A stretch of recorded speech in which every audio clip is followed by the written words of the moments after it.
First of all, you don't know me. We're all about that high school drama girl, all about them high school queens. We'll take you for a ride in our comic girl, drama girl, cheering for the right team. Drama queens, smart girl, rough girl, fashion but you're tough girl. You could sit with us, girl. Drama queens, drama queens, drama queens, drama queens, drama queens. Hey, season 7, episode 22. Guys, we're at the end of season 7. We made it, and this made me very emotional. Yeah, this was a big episode. Huge. Oh my gosh. I'm curious to know what the fans' take on it was, because I, like you, had such happy nostalgia watching it. And so I really enjoyed the heck out of the episode. And it is a good episode, but I couldn't tell if it was because I just remembered how fond, like I have such fond memories of us doing that trip out to Utah. Oh, it was fun. It was. Okay, I'm going to read us the synopsis so we can jump in, because clearly we all have so much to say. Friends and listeners, this is almost everything I wish I'd said the last time I saw you. It originally aired May 17th, 2010. And the show, God, a lot happens. Haley tries to overcome her depression by joining Nathan, Jamie, and the rest of the gang on a trip to Utah for the premiere of Julian's film at Sundance. This is Nostalgia City. You said exactly the right word, Rob. And like, oh man, I do think it's so nice. I'm just going to go ahead and say selfishly that I'm so thrilled that we all get to be together for this episode, given the fact that we've all been living on airplanes and like, it's been hard to all get on the show recently. Yeah. And I'm really glad we get to be together for this one. Does that perhaps inspire anything you'd like to say, Rob? I mean, listen, I'd be remiss if I didn't say I've noticed there's a lot of chatter about how the three of us can't be on the podcast at the same time. And let me just say this, gang. Here's why. It's so stupid. Sorry, you guys aren't stupid, but the chatter is stupid. Listen, and it's noise. It's in the comments. Okay. I'm just, I do want to address it because I feel like it's a lot of people shouting into a vacuum, and it can be cleared up quite easily. There are three of us. One of us has a New York Times bestseller and is currently promoting it all over the world. Yes, she does. Another one of us is appearing on a series, has like about 1 jillion other projects going on, and is very busy. And the third one of us is me. So here's the deal, gang. We try our best to all be on at the same time, because believe me when I say it is easier and more fun when all three of us are here. But lately, life's been busy. Life's been good, and it's just been challenging to coordinate our schedules. But here's the good news. Today, you got all three of us. There is no drama. Squash it. Save the drama for your mama. There is none, and we're going to have some fun. But Rob, don't you understand that people think everything that happens online is all that's happening in people's lives, and that strangers know more about our lives than we do? This is true. Also, we are called the drama queens, so it's kind of appropriate that people are stirring the drama pot in the comment section. Because literally, like, what is a comment section for? Either tagging your friends in a funny post they need to see, or stirring the pot.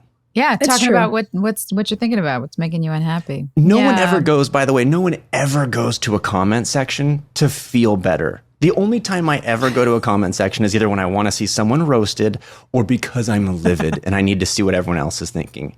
I love that. You know what I will say, speaking of a show that was very high drama, something I really appreciated, just because I've never really experienced it before, the last Grey's episode that I was shooting, my days overlapped with the amazing episode that y'all did with Lindsay and Shantel coming in to talk about the loss of Mrs. James. And I was like, there's no way they're going to be able to like let me off set to go jump into this podcast, but it's definitely not going to happen if I don't ask. And so when I got to set that day, I was like, hey, we've been trying to move this around and we're working around everybody's schedules, yada, yada, the whole spiel. I give too much information to the first AD. And they were like, oh, we totally get it. Camilla and Jessica have a podcast. And I was like, yeah, I know, I'm about to go on it. And they were like, we do this all the time. Let us try to hustle and we'll figure it out. And Joy, thankfully, was like side texting me being like, okay, we're at this part. Okay, if you can make it in now, we're at this part.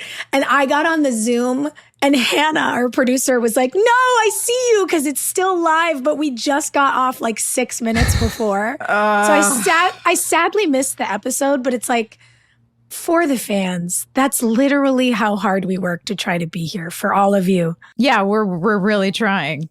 All the time. That was the most depressing text. We like all signed off. Everything was fine. And then you were like, I'm ready. I'm running to base camp. And you were like, oh, cool. no. We've all wept together and it's over. Anywho, this episode feels like a way out of the weeping. Yes. So I had the distinct pleasure during this episode of watching it with a One Tree Hill fan. No. For fans out there, for anybody out there who has read my book, there's a character in my book, Danielle, who was a One Tree Hill fan that also got involved in the cult because of me, and also became someone who helped get a bunch of people, including me, out of it. Like, you can't write this. One Tree Hill fan like rescues girl from cult. It does sound like a storyline from our show. Mm-hmm, it does. It does. So she was driving through town and texted and said, "Hey, are you around?" And so she spent the night in my guest suite upstairs, and we woke up this morning and have been watching these 2 episodes together, which is really fun because she's seen the series so many times and is such a super fan. So it was fun to watch and get, you were just saying, I wonder what the fans thought of this episode because it was so out of time. It was out of, well, it wasn't out of time, but it was out of, well, some of it was, I guess, Clay and Quinn. Anyway, it was out of our norm. Yeah. And it was fun to watch with her. And she had quite a commentary. I wish I had run a tape recorder. You would have enjoyed that. I was about to say, that's a voice memo I would love to hear. Yeah.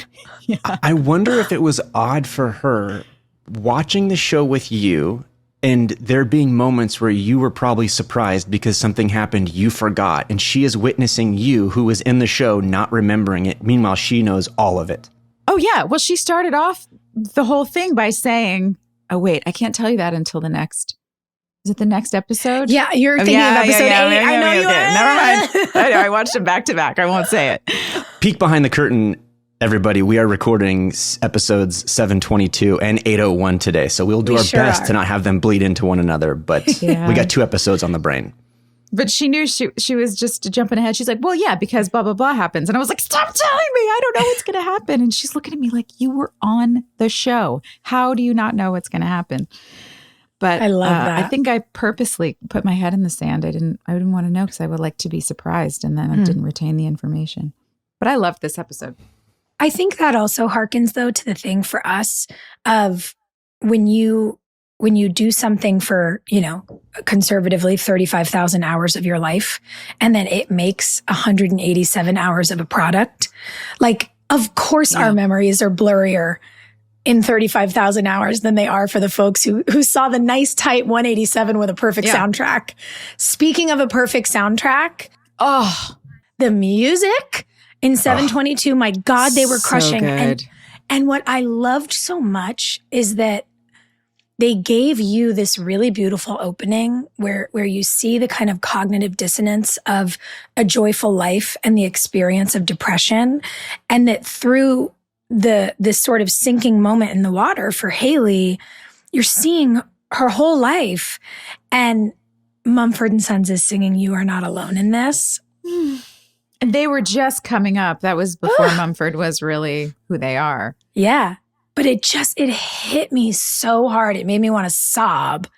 And then the reversal of Nathan going into the water, years and years before, after Lucas, and you screaming, help me. And then Nathan jumping in the water to get you. I was like, I'm sorry, but this is a really excellent moment for our writing. Well done. It was beautiful. Yes. Is there, off the top of your head, is there a show with better music than One Tree Hill?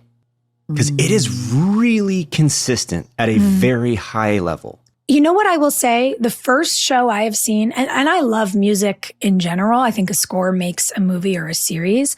The first music that I've experienced watching a show where I've gone, oh, this feels familiar, is the soundtrack to Nobody Wants This, to Adam Brody and Kristen Bell's show.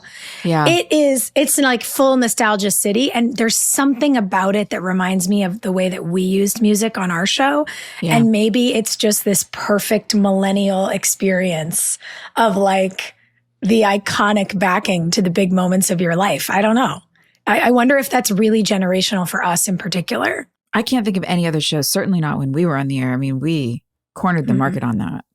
Yeah. You came to our show to be able to jump into a coda and experience the emotion of, and hear music that you, because we were transitioning out of the MySpace, Napster world and into the new world of streaming. This was all happening over the course of the 10 years of our series. So people were still coming to our show to hear new music. And Lindsay Wolfington was out there hunting it all down, going to see live bands, going to listening to random CDs, getting sent CDs from people she didn't know. I mean, I think we made and broke a lot of musicians on our show because of that. Yeah. She crushed it. I mean, uncanny how many people she found like on the come up, and just Lindsay Wolfington, well done. We really need to have her on this show before we really do. We wrap up. Yeah. Her hit rate's insane. And by the way, to give her some of her flowers, I remember one of the episodes that I directed going out to LA to cut, to do the edit for a few days. And I brought Jenny out with me because Jenny thought she might want to be a music supervisor. And we went and had lunch with Lindsay Wolfington while we were putting the show together. And to your point, going through these stacks of CDs and looking at the way that she saw it, it was very much like watching a choreographer plan choreography. Like it was physical and watching her, I could see that she was looking at the shape of an episode and what music would fit that space. And I don't know, she's truly like a total genius. Because it's so much more than just dropping in a song that feels good in the moment. You want to create, like what you're saying, create an arc that will have callbacks at the end of the episode or other moments that mirror what some characters are going through with different characters, and feeling like you're bringing back the same vibe, even though you may not use the same song twice. I mean, the whole energy of a scene can change. There's so much control in the hands of the music supervisor to be able to tell the audience how they're supposed to feel. Yeah, and I will say during that opening coda of with Haley's underwater, and we're seeing all of these like sweet flashbacks, it made me realize just how much of the show I haven't seen. Like there is so much One Tree Hill that I am completely unaware of. So, maybe Drama Queens 2.0 is just us redoing it for my sake, everybody. Honestly, please. I want just you. I want the live stream commentary, like when we used to have to do episode commentary and record it live. I want live stream commentary of Rob doing the top 10 hit episodes from the first 6 seasons. I want it so bad. We need Rob and Tyler doing that together. That's what I need to see. Oh my God. Speaking of musical geniuses, that guy, he scored his wife Megan's film, and he was over at our house the other day, and he was like, "Oh, do you mind if I just play this really quick? It's like the temp tracks." He is so talented. The scores were gorgeous. And it's one of those things, like if I really want to like boggle my mind, I think about how a vinyl record works, because truly it is magic. I have no idea how a piece of plastic and a needle traps someone's voice from a different era in there. Like either. It's witchcraft, right? And listening to his music, I was like, how did you know? And he was like, oh, on this one, it was so funny. At one point he goes, I thought this one could use, what did he say? Like a flute, but I didn't know how to play a flute. So I went out and bought one and taught myself. I'm like, so the flute on the track is you? And he said, yeah. I said, like, who just goes, oh yeah, I think it could use, it was just like, again, different skill set. It's all Latin to me, but like it's beautiful sorcery, Tyler. It's incredible. Kudos. It's incredible. Have you seen it? Have you seen My Old Ass? No, I'm dying to. You guys, oh my God. I mean, the fallout obviously was so brilliant. It took the world by storm. To see Megan go from making this film about the experience of a teenager who survives a school shooting to then going to make this on the precipice of change, going to college. What's it going to be like? How do I push myself out of the nest? Like coming of age story that is so joyful and so tender. She's my hero. Like in the same way Tyler makes music, I'm like, Megan, how do you just make worlds? Like we step into worlds and we become a part of them, but she makes a whole world. I'm amazed. I'm amazed by all of our friends. Yeah, I that's- wanna see Hollywood's got a new power couple on the way. But I I want to see Hollywood's got a new power couple on the way. But let's get back to 722. Okay, so the first thing I noticed, a little peek behind the curtain again for everybody.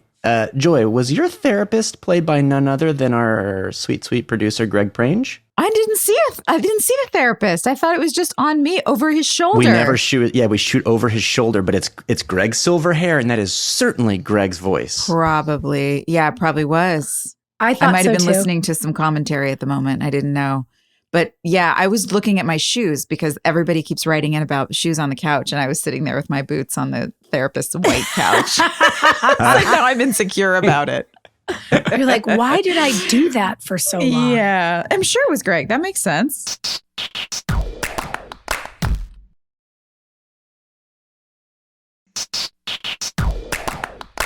I really liked, especially because we talked about this before, Rob, this is in the land of things you haven't seen, but Nathan went through a pretty dark time, culminating in like a really scary car accident. We obviously had lots of those.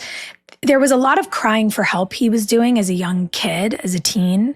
And it felt like it didn't really get taken very seriously. Yeah. And when we were watching those episodes, Hilarie had pointed out that as the mom of a teenage boy, if her son was talking that way, like he'd go to therapy immediately. Yeah. And we just didn't have that language then. And so I made a note that it's so cool that we did this role reversal where, Nathan goes to save Lucas and Haley's screaming. And then out of Haley screaming, Nathan saves Haley. And I wrote, and it's so nice to actually see her go to therapy. Yes. Like, that's right. She's been holding everything up for everybody else and finally just collapsed into it. Like, why am I doing this? What about me? Yeah. Well, and also it's not selfish to take care of yourself. It's actually the most important thing you can do. Yeah. And it was so nice. Yeah, I think in some ways to be in a position where you're just taking care of everybody else all the time can just be masking. And clearly I think that's what Haley was doing. Yeah. Well, sure, because if you keep yourself busy with everyone else outside of you, you never have to really deal with what's going on inside you. Yeah. I think there was a really cool theme of reconnection in this episode. I would say there was two themes. First one was fun, because this episode was just so much fun so until fun. that last little sceney poo. Yep. But it was fun, and I would say reconnection, because we see, and it begins. It's like Haley reconnecting with herself. She's actually going inwards, and she's doing the work. Then it's Haley reconnecting with Jamie and with Nathan. Then we see Mouth reconnecting with Skills, and then we just see all of the friends like. Brooke and Julian are reconnecting too. They've been like really diving into that. That one kind of started a little bit ago, but they are like fully in the throes of it in a great way. And then even just, I think my favorite shot might have been, it's a random throwaway like piece of a scene where it's the four boys. I think it's Skills, Skills, Mouth, Julian, me, Chase maybe. It's when we're out in the snow and we are just running and jumping and falling into the snow. Yes. And never has a group of grown men looked more like little boys. Never. So great. It was like great. You could see all of our inner, like I don't even know if it was something that the director instructed us to do, because if you just look, we are like just flailing about and throwing ourselves in the snow and giggling. Pure glee. It's like they just rolled the cameras and said go, and you guys are like, sweet. Let's go. It's almost like because Jackson leaps into the snow, you all decide to follow, which is sort of perfect because this little boy does something and then suddenly all these very tall grown men look like little boys. And, and it made me laugh. I wrote bunny leaps because you guys are like hopping and I thought you were going to fall into like a snow drift. There's no drift. It's just the ground. You all just hit the ground. I was screaming laughing. It was so innocent and sweet. Oh, I loved that. I really loved that trip. And it was bittersweet. I mean, there were parts of it where when I was watching Haley watching you guys at the window, that's a lot of how I was feeling in my own real life with everybody. And so there were parts of that trip that felt like, when I'm looking back, I'm like, man, I wish I had been in a different place in my life to be able to really enjoy it with everybody. But I remember when we walked into that house, that enormous, I mean, I don't even want to call it a house. It was like a resort. An estate. Resort. And I had one moment, you guys were off filming something, and I remember walking around. It was a big empty house, and we had rented it out for filming, but I think it was for sale maybe. And I had a very, very genuine moment in my life where I thought, what would happen if I just didn't go home? Like if I just made a bed and breakfast and I stayed here and I just went to North Carolina to shoot forever. But like, I guess I could keep filming, but like, what if I just never went back to where I live? Just stay here. It felt so tangible. And I always feel like that when I think of Park City because it was so magical. I had not spent a lot of time in wintry ski resort environments. Had you guys in life? Is this something that you were used to? It felt so magical to me. I started doing these like really special snow trips every President's Day weekend with a core group of my best friends when, probably when I was like 28. So right around this time. Yeah. And the snow getaway, I mean, we obviously weren't staying in, for sale multi-million-dollar mansions. We were like cramming into little ski hostel places, but same-ish. There's something about that cold adventure, comeback, fire, like cup of ramen thing that is so special. And, it's interesting you say that, Joy. I made my notes for the show, and then there's something I think about what everyone's been processing together in our little family group over the last couple of years.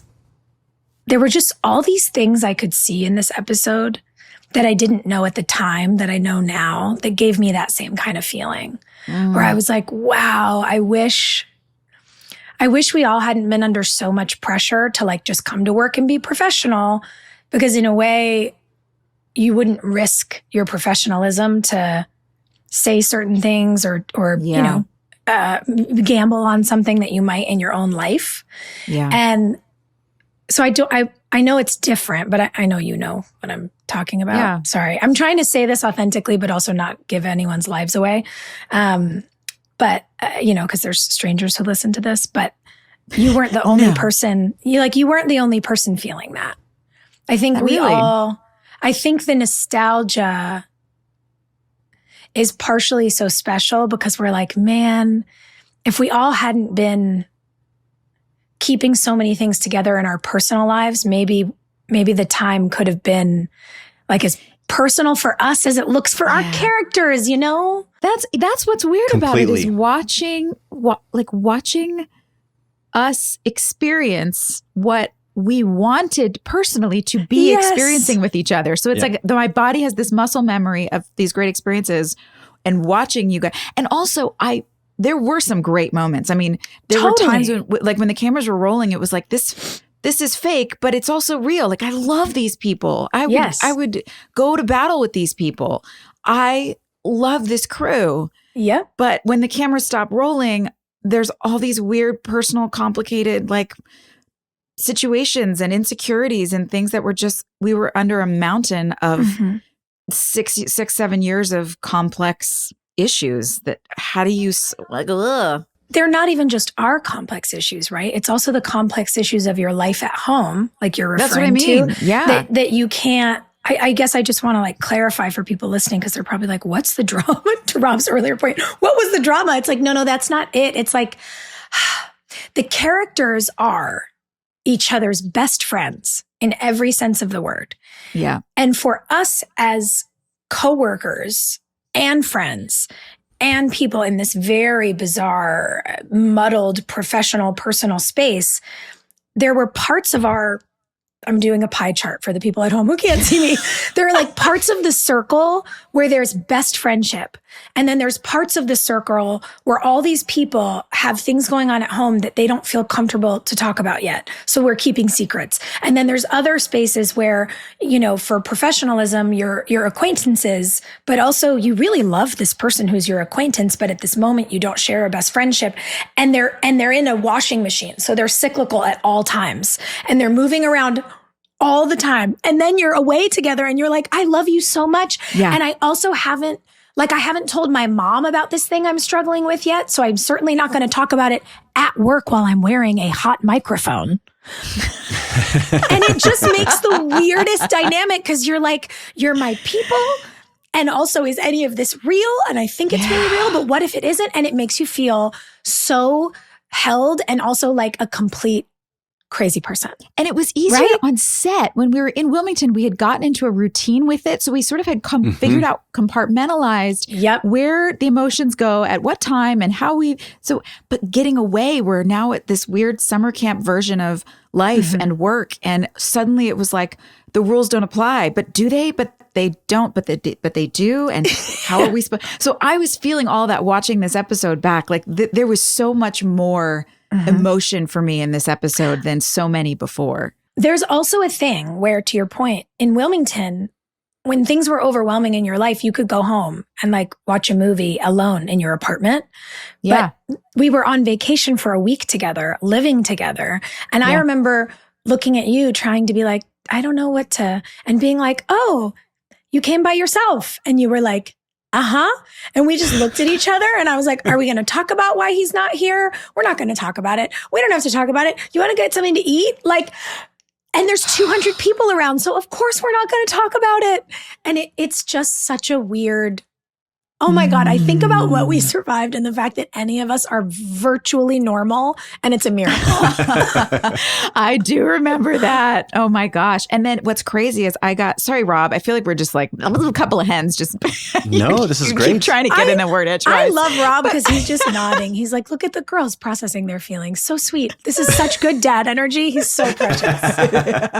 He's like, oh, honeys. Okay, when did we shoot this? Do we know when we shot this episode?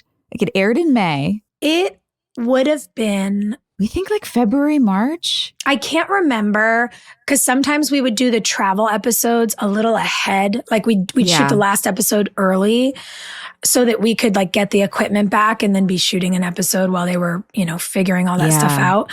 So I would say this had to be like end of March. Okay, so I got pregnant very soon after this. And what's interesting is, I mean, I ended up leaving anyway, obviously, but the marriage and my bad situation. But that when we got to Utah, I remember feeling so much more free because I got to a point in my life where I was like, something's wrong, something's not working, this is bad, this is like this is funky, and I was really fed up with a lot of the stuff that I was going through that I wrote in my book. But when we got to Utah, I was like, I felt so much more like myself. And I remember that moment with you, Soph, just feeling as though I wanted to tell you everything and I wanted to dive in, but I was still torn between the sense of loyalty and being classy, especially when you're married and you don't want to betray your spouse or your partner. And it's like, how much can I say? And it's so interesting that I had that feeling there. That was a very critical moment in my life where I was like, am I going to leave my marriage? Am I going to like just stay here in Utah and open up a bed and breakfast and keep working on this show and just disappear? And I could have done it. It was like another crossroads in my life. Like every moment that I experienced with you guys fed into that very real need that I had to extract myself from a very bad situation. And so all that happened while we were shooting this episode. And if I hadn't gone back, well, I wouldn't have my daughter. So I'm glad that I did, but it was a turning point in my life. Of course. I get it. And I mean, I think about it for you all the time, especially like your Utah was my London. And like, I didn't know any of those people. I mean, I die for them. They're like 3 of the loveliest humans I've ever worked with. But I was like, I can't tell anyone what's going on here. Mm-hmm. Like, it's not appropriate to bring your stuff to work. Yeah. And I think about it in a weird way. You and all the conversations, I mean, that we've had like about your book and all the other things over the last few months in particular, like made me go, oh, of course. Cause I had this bit of guilt being like, why couldn't I just say it? Like, why did I try to keep it up for so long? And it's like, cause you're trying to do the right thing and you're thinking maybe it's a phase, and everyone says, you know, don't bring what's hard in your house into your friendships, or save that for therapy, save it for whatever. Never tell, that's disrespectful to your spouse. And I don't know. I think when you finally say it, you can think about it and think about it and think about it and think about it and think about it for however long, and nobody gets to judge that. But it's like the minute you say it out loud, you can never unsay it. You can't take it back. And like the snowball is on its way down the mountain finally. Yeah. And again, like, oh, it's the Mumford lyric. Oh no, I'm going to cry. Like, you are not alone in this. Yeah. You know? We think we are so often. Look at these travel episodes just bringing up all of our I'm very proud of us, everyone. We were so much younger, and I'll speak for myself because I relate to what you're saying, Joy. I very much listen, in my entire career, if there was one job I could do a do-over on, it would be One Tree Hill. Yeah.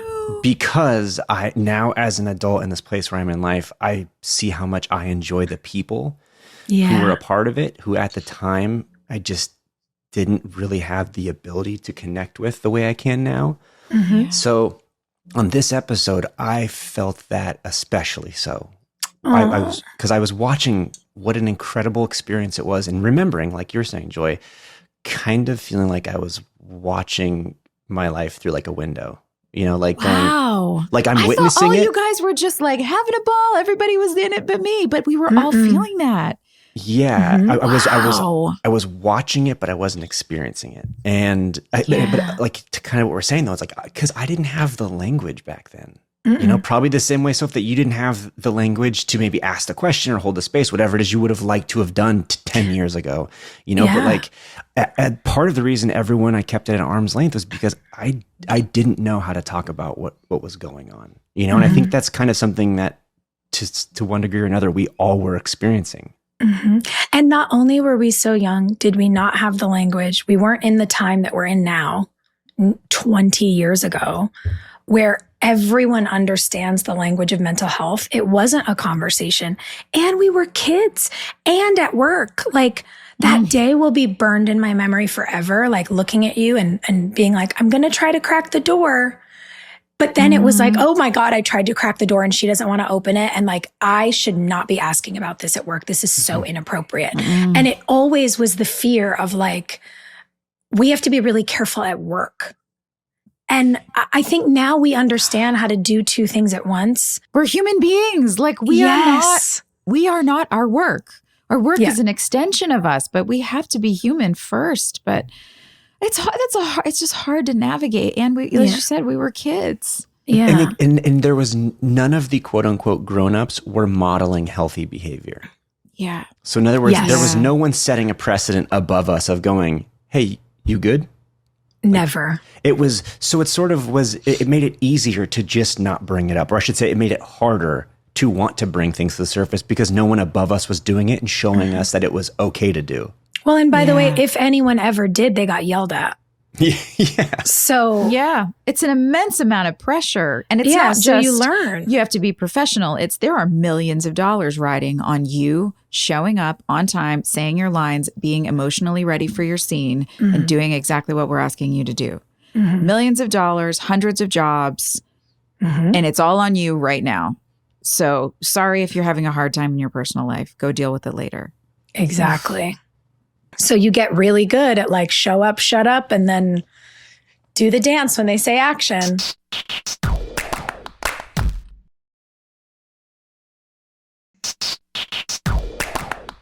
All right. If we're going to talk about doing the dance, we got to talk about skills coat. Because as I watched this episode, right? Thank God, Rob brought us back. I found myself going, I think I remember that the bit was supposed to be that it was an ugly coat, like it was obnoxious. That but coat I gotta was tell fire. you, 43-year-old me watching this episode was like, that coat is dope. Yeah. I would love to own that coat. By the way, same. And I was like, who managed to get that coat in the wardrobe sale? Because I hope Antoine. like, I really hope Antoine has it. And if Lee secretly has it in the back of his closet, I will die. The shot of Mouth dancing in the club with the jacket on and the entire club, all of the women circled around him. First of all, I loved it because that's just such a funny image, but it also made me laugh. Like, when does that ever happen in real life? It doesn't. It only happens in movies. Like, unless you're throwing money out, no one in the club is stopping. Everyone at the same time is stopping what they're doing to just circle around you and cheer you on. Yeah. You know? Only in movies. Never. It was what it felt like to Mouth. That's how it felt to him. We were just experiencing his experience. Wow. I like that. Okay. I don't know. That's how I see it. A sort of premonition for episode 801. Yeah. Oh, yeah. We're in the mental experience. It's so good. That in that club sequence was one of my favorite lines so far of the entire series, where Quinn decides she's going to go dance. She's like, I'm going to go dance. And Clay's like, great, I'm going to sit here and drink. And then a few moments later, Skills walks her back to Clay and he says, she was sexy until she started dancing. And then puts her in her seat. Just sits her down. I didn't remember it. It caught me so off guard, but I thought it was so darn funny, man. That's so good. Your face cracked me up, Rob, when you were in the club. It was the first shot in the club. We were walking around and we're seeing Clay wander, and you walk past Alex grinding on Chase, and the look on your face. It was so good. I wrote down that look for you. And then I also love that when Skills plops Quinn down and Shantel does such a good beat of that like physical comedy where like she gets plopped down like a rag doll the way children do. Yeah. And you deadpan lost the beat. Oh, that was so funny. I cackled with the whole storyline about her losing things and then lose the beat. It's good. It was perfect. I had so much fun watching you in all those club scenes. It was great. I had fun shooting those. I remember shooting because, again, it was one of those things where, like you said, we're in this bubble where we're all together randomly. Like, we're not normally all together.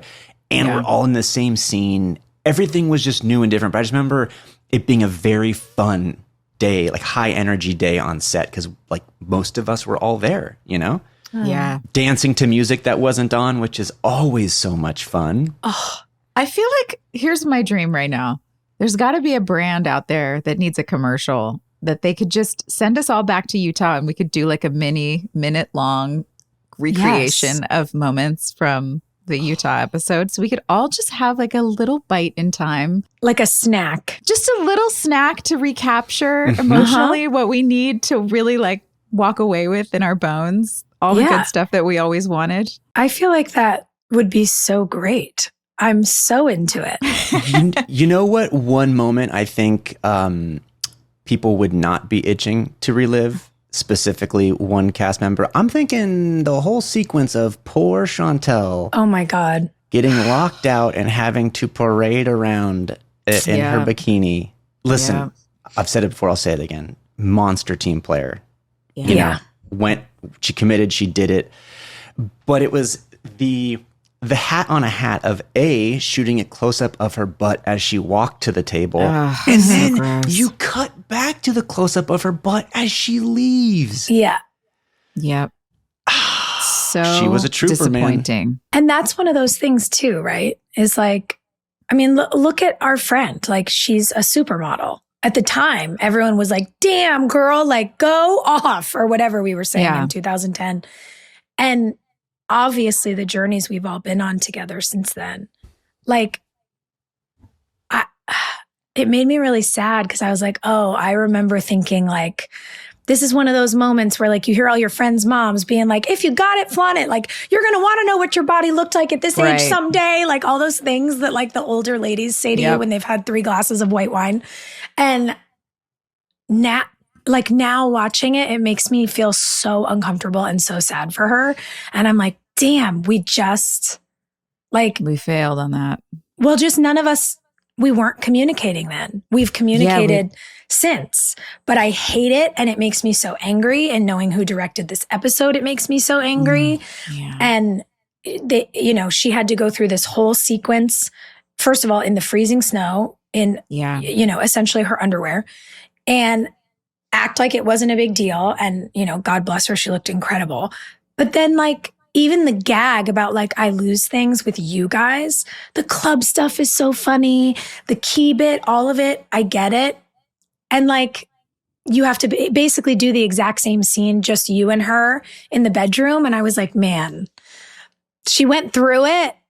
She did a beautiful job. You're right. Ultimate team player, but she went through it. It felt like it was just a reminder for all the kids out there, all the girls watching the show, like, hey, just a reminder, men are in charge, and this is all about what we want. Like that, you're sitting here watching a fun episode of a teen soap opera to enjoy all these characters and the romance stories and everything that you've fallen in love with, and the snowball fights. But just a reminder, the old guys are in charge. Yeah. And you know what really solidified that for me and made it feel so icky is when there's that sequence where she walks into the cafe to get the key from you, Rob. There is a specific shot, like from the center of her body to a close-up on the reaction of a background actor who is absolutely old enough to be her father, if not older. And I was like, oh, we're going to prioritize letting some dude we don't know, he's going to be directed to stare at this woman's ass. And we're going to film it. Yeah, how about being directed to be embarrassed and look away? Like, oh gosh, I don't want to look at this young girl. Like, oh, geez. I know a lot of guys who would do that. If I walked into a restaurant in a bikini, and there are plenty of older guys that I know who would look up and be surprised and then look away. And offer you a coat. That's right. Well, you know what it is? It is the equivalent of this recent trend of like the ice bucket being dropped in slow motion, Clay's beer bottle being dropped in slow motion. It's this really hacky way of hammering home a point that the audience is smart enough. It doesn't need to be hammered home. Listen, Shantel's in the shot. Everyone can see. She's incredibly fit and beautiful. You don't need to cut to a third party who we've never met going, wah, wah, wee, wah. Like, we're all having the same experience. It's like Looney Tunes. This is like Roadrunner shit. It's so dumb. And also to your point, why not say key, beat, coat, and That's right. Like, or even you could have done it. You could have handed her the key and then said, and coat. Like you guys could have had a bit. It didn't need to be. How about an older gentleman walking up and saying, dear, would you like my coat? She takes it and then looks at Clay and skills and mouth like, y'all a bunch of chumps. Not one of you offered me a coat. Yeah. Dude, how about Clay? It's your boyfriend. Are you kidding? Are you kidding me? If Jenny showed up someplace in 20-degree weather in her bikini, I mean, there's a lot of questions. There's a lot of follow-up questions to that. But the first thing I would do would be like, oh my God, take my coat, you psycho. Well, the first thing you'd do is fall on the floor laughing if she looked like that in a hat and a bikini and snow boots. And then you'd probably offer. Yes. A coat would be in the equation at some point. Yes, of course. And you know what? You guys managed to make it, as icky as it feels to us now, you managed to make it very hilarious. Yeah. And that's really hats off to all of you as actors. It also kind of made me, I guess, then like laugh a little more when, Nathan parades Jamie out of the movie and is like, you opened on a sex scene. Great job. And I'm like, okay, so Polanski. I'm like, there's a line somewhere. It's apparently with the 7-year-old, but like, okay. Yeah. Okay. We're at least we're gonna have a boundary, I suppose. But I like the buddy comedy of that. Like the Julian and Jamie buddy comedy is very cute to me. And them kind of perusing, the scene and then going to the bar and Julian getting a beer and the kid getting a root beer. And like, I loved that. It was all just so cute. And I like that a 7-year-old like gives attitude to a grown-up and then the grown-up gives it right back like they're really buds. How about when he says to Chase, he goes, "Who are you?" And Chase is like, it's me. And then he goes, "Whatever, you're no grubs." That was burn. great. So Savage fun. burn. Did you catch the Peanuts Snoopy little homage where he is just laying on top of the snow The fort? igloo. Yeah. Just like Snoopy would do on top of the doghouse? Yeah. I didn't catch that. That's great. It was really the cute. igloo that they built on set for us. Do you remember? Yes. By the way, I have notes about that. I was like, wait, the igloo was fake. I remember it being fake. And then I thought, fake. oh my God, of course we did the interiors on set because they could only have one half of it up because they needed to get the cameras on the other side. And that's why when Haley says to Brooke, you don't have to check on me. And my response to you is, I'm not. I just needed some ice for my cocktail. I had to like scrape the spray, whatever that was, fake snow off the wall, and then obviously not drink it because it's poison.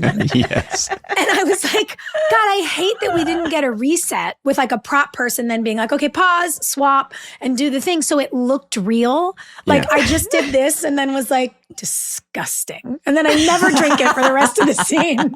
I have a question for the two of you because there is a shot in the coda of the two of you in that igloo. Yeah. And then Quinn enters. Yes. And then the two of you start cracking up and she kind of looks like embarrassed or something. And again, it's coda, so there's no dialogue.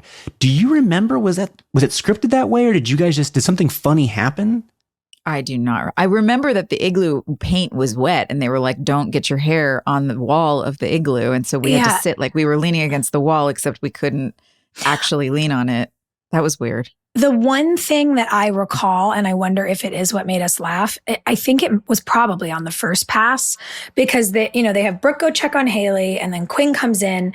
And I remember the three of us being in there for quite some time, which is why it was weird to me that it cut from the two of us to the three of us and then back to the two of us. Yeah. But I do remember the first time that Shantel tried to get in because we sort of had to sit close enough to the entrance that we could establish that we were in the little igloo. And she obviously has like, legs the length of Heidi Klum's. And when she tried to get in, because she had so little room, one of her legs got stuck. And it was like, she just like tried to swing and it wasn't enough of like a turning radius for her because she's, again, a supermodel and Joy and I are short.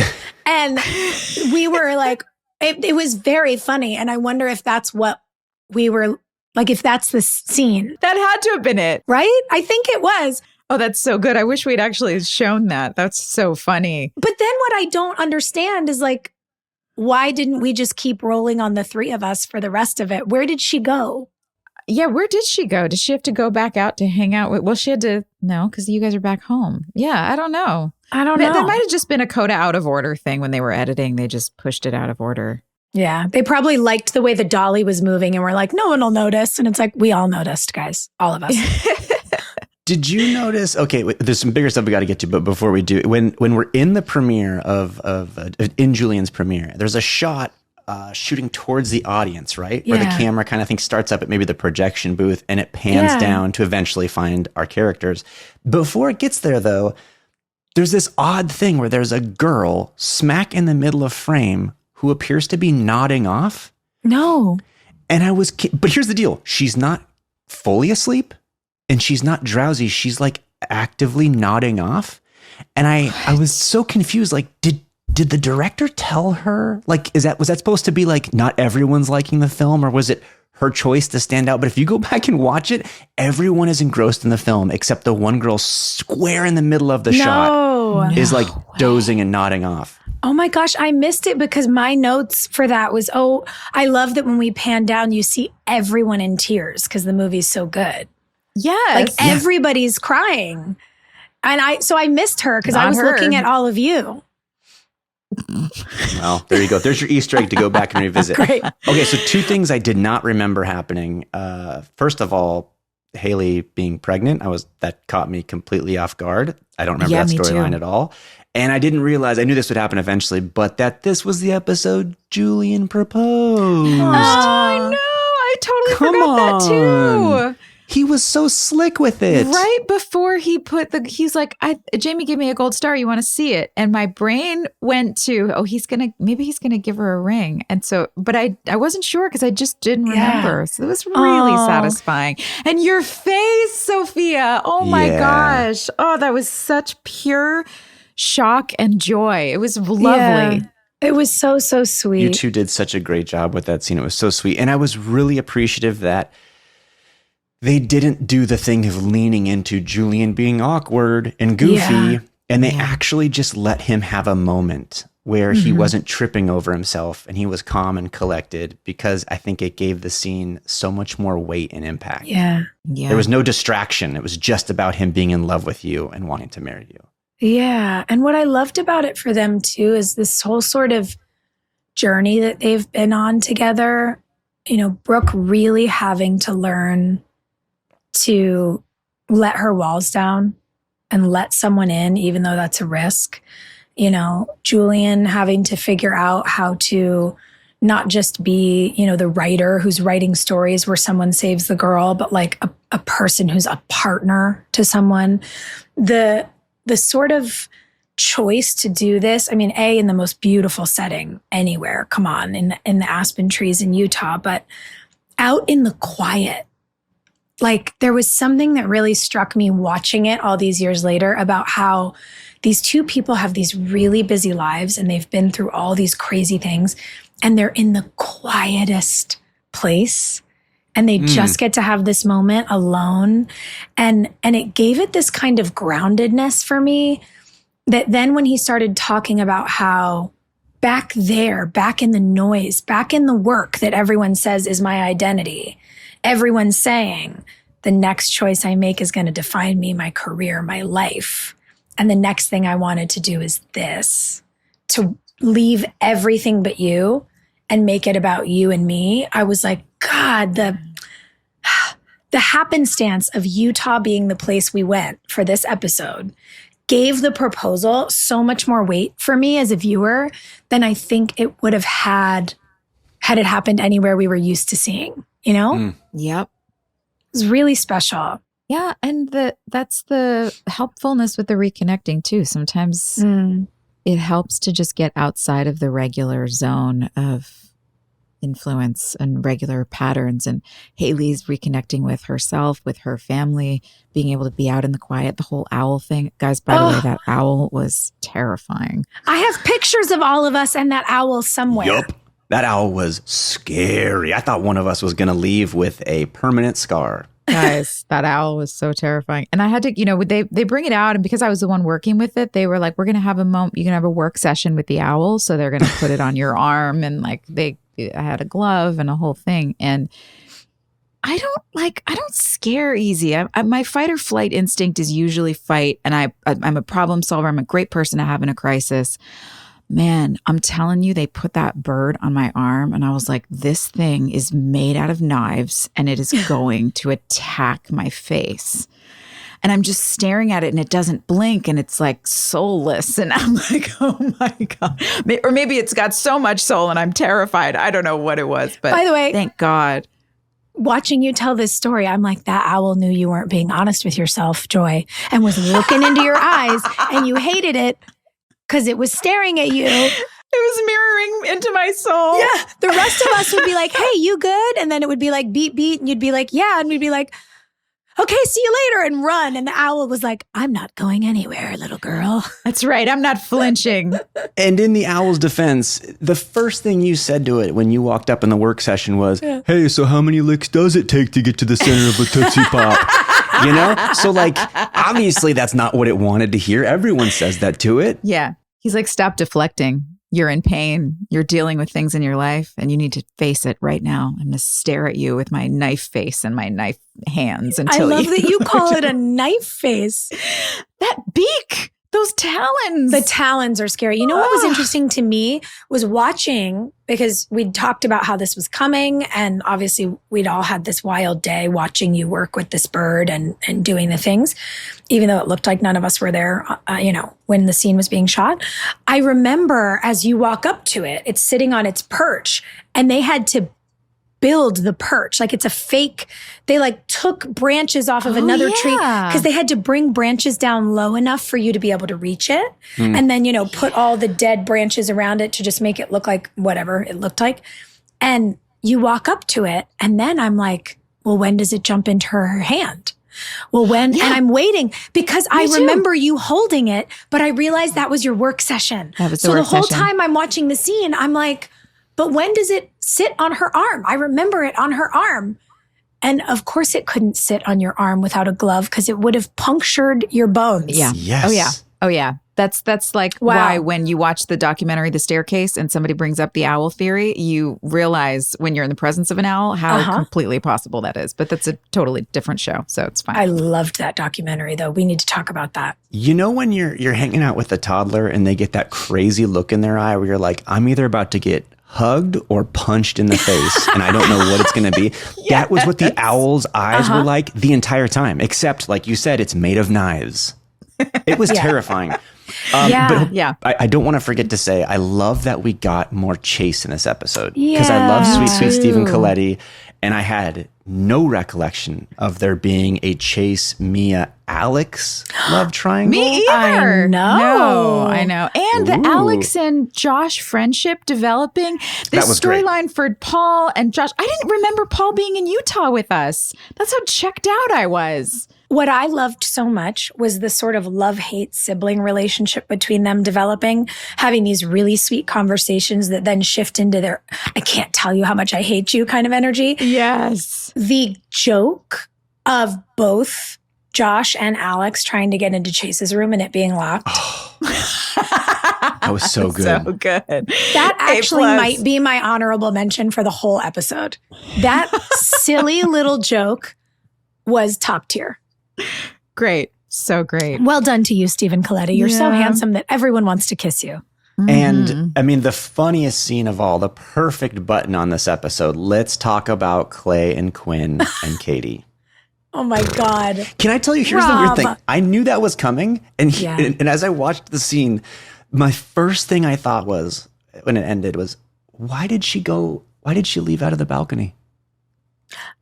Here's the deal. I'm not logic checking the scene. I just meant it was like, my brain went, you've potentially killed them. Why not just walk out the front door there? Save yourself a climb. You know? Yeah. Like, the job's done. No one's going to stop you there. Yeah, you did it. Maybe she didn't want to touch doorknobs. Like I said, I'm not logic checking it because there are valid reasons why. It was just funny that my first thought was, strange she chose to go back out the balcony. Yeah. I had a moment with that. Also strange that there was no ricochet. The bullet didn't hit the door. It wasn't on the wall. There was like nothing. It just from that close range, she shot Clay and the bullet just stopped right. Like, you're just made out of steel, man. Well, to be fair, have you seen Clay's abs? I mean, let me tell you. No, you haven't, because they're not really there. Yeah. That was it was a great twist in the sense that you had the entire episode all about happy endings. This theme of people are getting the movie, they get the happy ending. Brilliant's getting it. Naley's getting it. And then it seems that Clay and Quinn are having it. And then bang, bang. Yeah. Yeah. It's quite a shock. But I guess that's the point, right? Is do you think that maybe the idea in the writer's room was, we're giving everyone their dream? Brooke says it to Julian when they get home. Feels like everyone lives happily ever after. And he says they do. Maybe if everyone actually ended the season happy, even though we'd been picked up for season 7 and 8, which had never happened before, a 2-season pickup, maybe they were like, maybe everyone's going to think this is a series finale. We really got to give them something. That's what my friend who was staying with me said when we were watching it. She was like, this one felt like such a series finale. I remember watching it thinking, oh no, is the show over? Like, everybody's getting their stories all wrapped up. And then we got that twist ending. which is a perfect segue to our listener question. Heather asks, is it true that the ending of this episode was supposed to be everyone in the snow and it was later changed? If that's true, why did they change the ending? I don't know the answer to that question. That sounds right.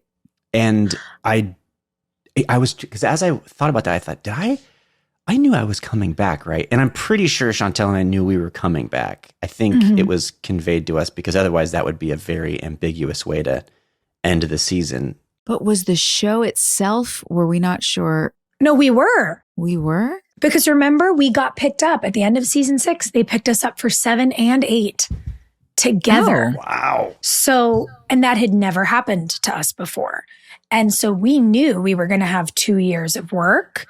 So I got to be honest, Heather, I have no idea, but I don't believe that is true only because we needed a cliffhanger. Yeah. The ending in the snow, it's just a hill, we'll climb it together. That great moment where like our Haley is back. It would have felt like a great end to an episode, but it wouldn't have been a cliffhanger and we needed one. So I guess that's why we get this last act. Yeah. Has to have been.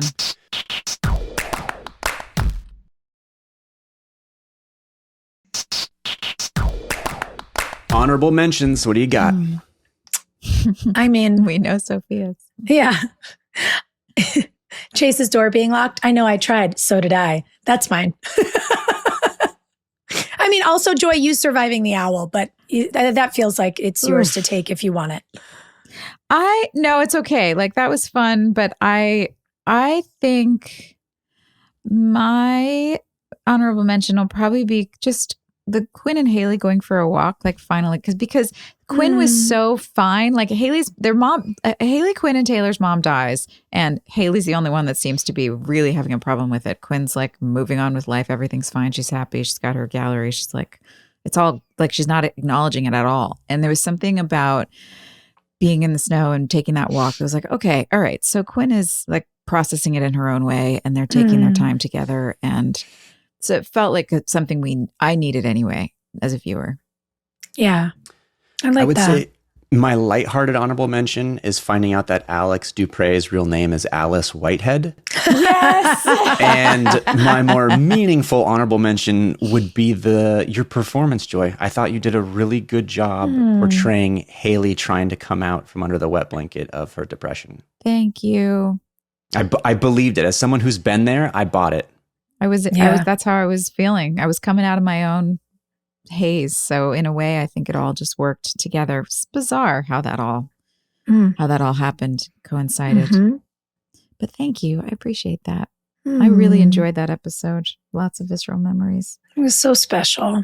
We finished our first full season together. God, congratulations, Rob. Thank you for joining us for a whole season. Hey, let me just say, this has been a blast. Thank you for having me on. You want to keep coming back, or are you done? You all wrapped up now? Are we going to pretend that I died like the end of season 7 and we'll see if I appear for episode 801?